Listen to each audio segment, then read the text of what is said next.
Hello, मैं हूं मिलेश और मेरे इस वीडियो में मैं आप सभी का स्वागत करता हूं। आज हम पढ़ने वाले हैं कक्षा 5वीं के परिसर अध्ययन भाग 1 के पाठ पारिवारिक मूल्य के बारे में।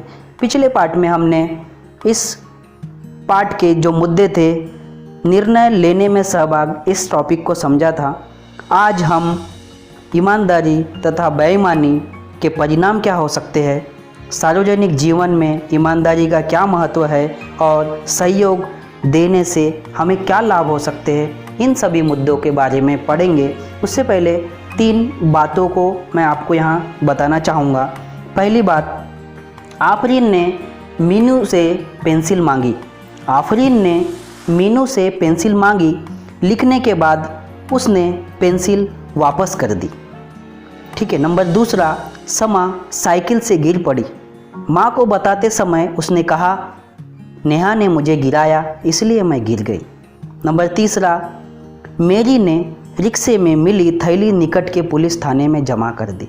तो तीनों ही टॉपिक को हम सबसे पहले समझेंगे कि किस तरह से आफरीन ने मीनू से पेंसिल मांगी और लिखने के बाद उसने किस तरह से वापस कर दी। यानी यहाँ पर मीनू आफरीन की यह ईमानदारी है कि उसने जो उसे वस्तु मांगी उसे लौटा दी, यानी ईमानदारी से उसे लौटा दी गई। तो अगर हमारे साथ कई बार ऐसी कुछ घटनाएं अच्छी और बुरी दोनों घटित हो जाती है, ऐसे में कई बार हमसे बहुत सारी गलतियां भी हो जाती है, भूल भी हो जाती है। तो ऐसे समय में हमें अपने माता पिता, भाई बहन या हमारे मित्र, उन सब से हमें ये बातें कहनी चाहिए, बोलनी चाहिए, या हमसे कोई गलती हो जाती है तो उसे बतानी चाहिए। इससे क्या होगा कि हमसे अगर कोई गलती हुई है तो उसका एहसास वो लोग हमें कराएंगे, और हमें जब किसी गलती का एहसास होता है तो हमें ऐसा लगता है कि हमने ये काम गलत किया है। उसका परिणाम यह होता है कि हमारे अंदर में अच्छाई का निर्माण होता है,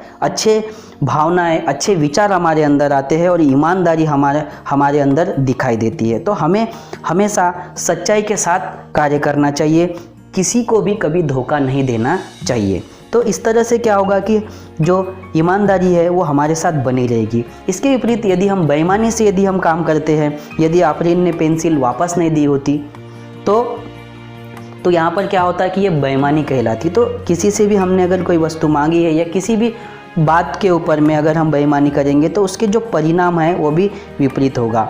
और जो ईमानदारी है वह हमारे लिए एक अच्छी भावना निर्माण करती है, चाहे वैयक्तिक जीवन हो या सार्वजनिक हो या सामाजिक कोई भी जीवन हो, इसमें हमारे अंदर एक नई भावना की निर्मित होती है और ईमानदारी हमारे लिए एक बहुत बड़ी शक्ति है। सार्वजनिक जीवन में भी हम कई बार ऐसा होता है कि हमारे अंदर कई बार कोई घटनाएं हमारे साथ यहाँ पर भी घटित हो जाती, चाहे परिवहन से संबंधित हो, जैसे रेल से यात्रा कर रहे या बस से यात्रा कर रहे, तो कई बार हम टिकट नहीं लेते हैं, तो उससे क्या होगा, हमारी जो परिवहन व्यवस्था है उसको नुकसान होगा, घाटे में चले जाएगी। तो यहाँ पर भी हमें ईमानदारी सार्वजनिक जीवन में दिखाना है, जिससे हमारे राष्ट्र के विकास में भी उसकी मदद होगी।